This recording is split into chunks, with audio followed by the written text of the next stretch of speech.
Hello दोस्तों, study point के online channel पर मैं आयुष आपका हार्दिक स्वागत करता हूं। आज का टॉपिक है मोशन। मोशन में प्रैक्टिस सेट 1 है। आइए दोस्तों चलते हैं क्वेश्चन नंबर 1 की ओर। क्वेश्चन नंबर 1 कहता है गति का दूसरा नियम से संबंधित है। गति का दूसरा नियम संबंधित है। ऑप्शन नंबर ए है दाब, ऑप्शन नंबर बी है जड़त्व, ऑप्शन नंबर सी है धक्का, ऑप्शन नंबर सी है डी है संवेग। गति का दूसरा नियम संबंधित है। जैसा कि आप सब जानते हैं गति के दूसरे नियम को संवेग का नियम भी कहते हैं, तो ऑप्शन नंबर डी सही हो जाता है। और कैसे, तो देखते हैं। गति का दूसरा नियम संवेग से संबंधित है। गति के दूसरे नियम के अनुसार किसी वस्तु के संवेग में आया बदलाव उस वस्तु पर आरोपित बल के समानुपाती होता है तथा समान दिशा में घटित होता है। ये न्यूटन के गति के दूसरे नियम के अनुसार F = dP/dt। यहाँ पे F बल है, P संवेग है और T समय है। आइए चलते हैं क्वेश्चन नंबर 2 की ओर। क्वेश्चन नंबर 2 कहता है गति का प्रसिद्ध नियम किसने दिया था। ऑप्शन नंबर ए है डाल्टन ने, ऑप्शन नंबर बी है न्यूटन ने, ऑप्शन नंबर सी है गैलीलियो ने और ऑप्शन नंबर डी है थॉमसन ने। तो गति का प्रसिद्ध नियम न्यूटन ने दिया था। न्यूटन ने गति विषयक 3 नियमों का प्रतिपादन किया। पहला नियम जड़त्व का नियम है, दूसरा नियम बल और द्रव्यमान और त्वरण का संबंधी नियम है और तीसरा क्रिया प्रतिक्रिया का नियम है। तीनों नियम का प्रतिपादन न्यूटन ने किया था। ये हैं सर आइजैक न्यूटन। इनको भौतिक के जनक और गति विषयक नियम इन्होंने ही दिया था।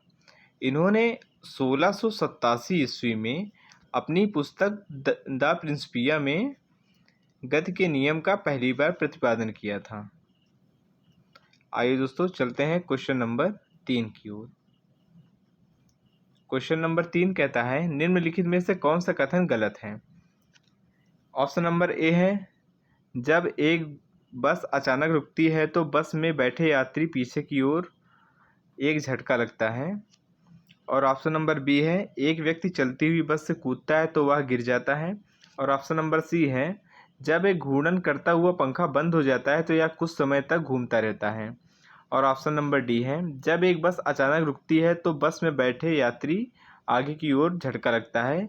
ये सही है। और ऑप्शन नंबर सी जैसा कह रहा है ये भी सही है, जब एक घूर्णन करता हुआ पंखा बंद होता है तो यह कुछ समय तक घूमता रहता है। ये भी सही है। एक व्यक्ति चलती हुई बस से कूदता है तो वह गिर जाता है। ये भी सही है। जबकि ऑप्शन नंबर ए यह कहता है जब बस अचानक रुकती है, जब बस अचानक विरामावस्था में आ जाएगी तो बैठे हुए यात्री को पीछे की ओर झटका लगता है। ये गलत है।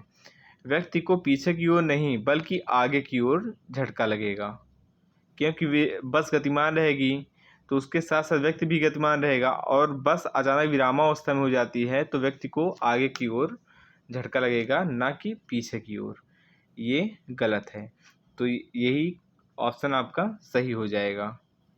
यह न्यूटन के प्रथम नियम के अंतर्गत आता है। न्यूटन के प्रथम नियम को गैलीलियो का नियम भी कहते हैं, जिसे जड़त्व का नियम कहते हैं। ठहरी हुई रेलगाड़ी अचानक चलने लगती है तो उसमें बैठे यात्री पीछे की ओर मतलब झटका लगता है, या फिर जो है चलती हुई गाड़ी अचानक रुक जाती है तो आगे की ओर झुक जाते हैं। ये सब जड़त्व के नियम के अंतर्गत आता है। क्वेश्चन नंबर 3 का सही आंसर हो जाएगा ए नंबर। आइए दोस्तों चलते हैं क्वेश्चन नंबर 4 की ओर। क्वेश्चन नंबर 4 कहता है बल की परिभाषा को किसके आधार पर व्याख्या किया जा सकता है। ऑप्शन नंबर ए है न्यूटन के गति का दूसरा नियम, ऑप्शन नंबर बी है न्यूटन के गति का पहला नियम, ऑप्शन नंबर सी है न्यूटन के गति का तीसरा नियम, या फिर ऑप्शन नंबर डी कहता है न्यूटन का गुरुत्वाकर्षण का नियम। बल को परिभाषित करता है। ये न्यूटन का गति का पहला नियम के अंतर्गत आएगा, जो यह कहता है कि कोई वस्तु विरामावस्था में है तो विरामावस्था में रहेगी, कोई वस्तु गतिमान है तो वह गतिमान ही रहेगी जब तक कि उस पर कोई वाह बल लगाकर उसकी अवस्था में परिवर्तन न किया जाए। अर्थात वस्तुएं अपनी प्रारंभिक अवस्था को बनाए रखना चाहती हैं। इसलिए न्यूटन के प्रथम नियम को जड़त्व का नियम भी कहते हैं, और इसी में बल भी शामिल होता है। बल की परिभाषा के आधार पर व्याख्या किया जा सकता है न्यूटन के पहले नियम को। आइए दोस्तों, चलते हैं क्वेश्चन नंबर 5 की ओर। न्यूटन के गति के 3 नियम। पहले नियम को जड़त्व का नियम कहते हैं, दूसरे नियम को संवेग का नियम, और तीसरे नियम को क्रिया प्रतिक्रिया का नियम भी कहते हैं। आइए दोस्तों, चलते हैं क्वेश्चन नंबर 5 की ओर। एक ऊंची छलांग लगाने वाला ऊंची छलांग से पहले कुछ समय तक दौड़ता है ताकि का जड़त्व उसे लंबी छलांग लगाने में मदद करे। ऑप्शन नंबर ए है आराम का जड़त्व, ऑप्शन नंबर बी है दिशा, ऑप्शन नंबर सी है आकार, ऑप्शन नंबर डी है गति। जब कोई व्यक्ति छलांग लगाने से पहले कुछ समय तक दौड़ता है, वह किस लिए दौड़ता है? तो इसका सही आंसर हो जाएगा गति। Option number D. Option number D सही हो जाता है, क्योंकि जड़त्व किसी वस्तु का वह गुण होता है जिसके कारण उपरोक्त वस्तु अपनी अवस्था में परिवर्तन का विरोध करती है। कोई व्यक्ति रफ्तार बनाएगा, दौड़ते हुए आएगा, गति से जड़त्व उसे लंबी छलांग लगाने में मदद करेगा। चलते हैं क्वेश्चन नंबर 5 की ओर, 6 की ओर। क्वेश्चन नंबर 6 कहता है, यदि कोई पिंड रूपांतरित गति में एक वक्र पथ पर गति करता है तो इस गति को क्या कहेंगे? ऑप्शन नंबर ए है सरल रेखीय गति, ऑप्शन नंबर बी है सरल आवर्त गति, ऑप्शन नंबर सी है आवर्ती गति, और ऑप्शन नंबर डी कह रहा है वक्र रेखीय गति। घुमावदार मार्ग में गति करने वाली वस्तु की गति वक्र रेखीय गति कहलाती है। इसका ऑप्शन नंबर डी सही हो जाता है। 6वें का ऑप्शन नंबर डी सही हो जाता है, वक्र रेखीय गति कहलाएगी। इस गति को वक्र रेखीय गति कहेंगे। आइए दोस्तों, चलते हैं क्वेश्चन नंबर 7 की ओर। इससे पहले बात करते हैं, तो ये देखिए कोई व्यक्ति, ये रेक्टिलिनियर गति है, ये सर्कुलर है, ये रोटेशनल है, ये पीरियोडिक है। कोई व्यक्ति सीधे रास्ते पर जो है दौड़ता है, चलता है, तो इसको सरल रेखीय गति कहते हैं, और घड़ी की सुई का घूमना वृत्तीय गति है। Question number 7। क्वेश्चन नंबर 7 कहता है, किसी निकाय को एक समान वृत्तीय गति में चलाने में लगने वाला आवश्यक नियत बल को कहा जाता है। ऑप्शन नंबर ए अपकेंद्रीय बल, ऑप्शन नंबर बी है गुरुत्वाकर्षण बल, ऑप्शन नंबर सी है अभिकेंद्रीय बल, ऑप्शन नंबर डी है यांत्रिक बल। किसी निकाय को एक समान वृत्तीय गति में चलाने में लगने वाला आवश्यक नियत बल को अभिकेंद्रीय बल कहते हैं। 7वें का हो जाता है सी नंबर सही। आइए दोस्तों, चलते हैं क्वेश्चन नंबर 8 की ओर। क्वेश्चन नंबर 8 कहता है, एक वृत्ताकार पथ में स्थिर गति करने वाले पिंड की गति को क्या कहेंगे? ऑप्शन नंबर ए है परिसंचारी गति, ऑप्शन नंबर बी है डोलनी गति, ऑप्शन नंबर सी है असमान वृत्तीय गति, और ऑप्शन नंबर डी है समान वृत्तीय गति। तो इसका सही आंसर हो जाता है समान वृत्तीय गति। वृत्ताकार पथ में स्थिर गति करने वाले पिंड को समान वृत्तीय गति कहते हैं।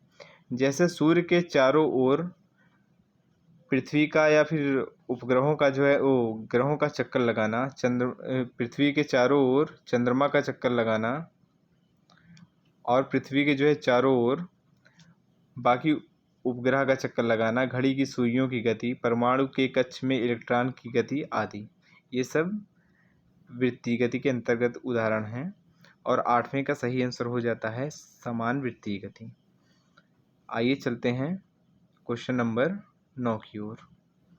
क्वेश्चन नंबर 9 कहता है, जब कोई वस्तु वृत्तीय पथ पर गति करती है तो घूर्णन करती हुई वस्तु पर केंद्र की ओर लगने वाला बल कहलाता है। ए कहता है कोणीय बल, बी कहता है साधारण बल, सी कहता है अभिकेंद्रीय बल और डी कहता है गुरुत्वाकर्षण बल। किसी वृत्तीय मार्ग पर एक समान चाल से गति करते हुए पिंड पर एक बल कार्य करता है जिसकी दिशा सदैव केंद्र की ओर रहती है। इस बल को अभिकेंद्रीय बल कहते हैं। इस बल की अनुपस्थिति में वृत्तीय गति संभव नहीं है। 9वां का सही आंसर हो जाता है सी। आइए दोस्तों चलते हैं क्वेश्चन नंबर 10 की ओर। देखिए इसमें जो है अभिकेंद्रीय बल और अपकेंद्रीय बल में फ़र्क बताया है। अपकेंद्रीय बल की दिशा सदैव केंद्र की ओर रहती है और अभिकेंद्रीय की जो है बाहर की ओर। आइए दोस्तों चलते हैं क्वेश्चन नंबर 10 की ओर। क्वेश्चन नंबर 10 कहता है